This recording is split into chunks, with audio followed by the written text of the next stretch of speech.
আজ এসইসি ভবন ঘেরাও করার কথা রয়েছে পুঁজিবাজারের বিনিয়োগকারীদের। সেই খবর রাখছেন সহকর্মী রিয়াজ সেজান। সবশেষ তথ্য নিয়ে যুক্ত আছেন আমাদের সঙ্গে।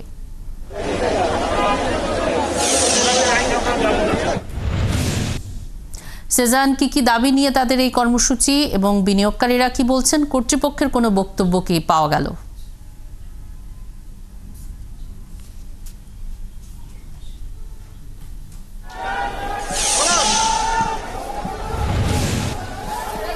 জি ধন্যবাদ। আসলে তিথি, টানা দরপতন দেখছিলাম বেশ কিছু দিন ধরেই আমরা এই দরপতনটি লক্ষ্য করছি। বিশেষ করে নানা ধরনের সিদ্ধান্ত বিএসইসি থেকে নিয়েছে।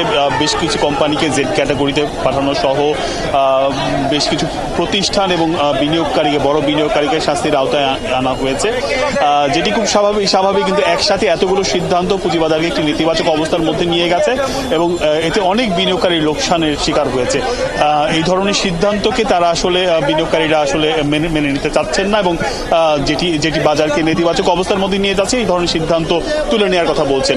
এখানে আজকে সকাল থেকে আন্দোলন হচ্ছিল এবং আন্দোলনের এক পর্যায়ে বিএসইসি থেকে তার চেয়ারম্যান এখানকে 7 জন সদস্যকে ভেতরে যাওয়ার আহ্বান জানিয়েছেন, কিন্তু এখন পর্যন্ত 7 জন সদস্যদের মধ্যে কেউই সেখানে যাননি।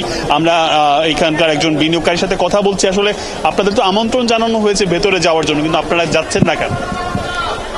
যেহেতু আমাদের দাবির মেইন স্ট্রেংথ হলো উনার পদত্যাগ, তাহলে উনার সাথে আলোচনা করতে আমাদের কোনো প্রয়োজন নেই। স্বেচ্ছা উনি পদত্যাগ করে চলে যাবে, নতুন কমিশন আসবে, আমরা উনার সাথে কথা বলবো।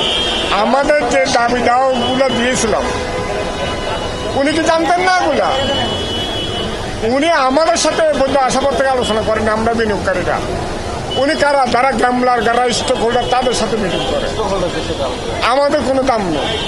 মার্কেটে ইনভেস্টর হলাম আমরা, উনি জুয়ারিদের সাথে কথা বলেন। মার্কেটের সমস্যা এই ধরনের নানামুখী বিনিয়োগকারীরা করছেন আলোচনার জন্য, তারা বসতে রাজি নন। তারা এক দফা দাবি করছেন যে বিএসইসির চেয়ারম্যান আসলে পদত্যাগ করছেন এবং এখানে এত বিনিয়োগকারী উপস্থিত রয়েছে যেখানে আসলে ভেতর থেকে কেউ বেরোতে পারছে না। একই সাথে এখানে রাস্তার সামনেও বিনিয়োগকারীরা দাঁড়িয়েছেন, যার কারণে রাস্তাটাও বেশ কিছুক্ষণ ব্লক ছিল। তবে এই মুহূর্তে তারা রাস্তাটা ছেড়ে দিয়েছেন এবং গাড়ি ঘোড়া চলা শুরু হয়েছে। তিথি, অনেক ধন্যবাদ, সঙ্গেই থাকবেন।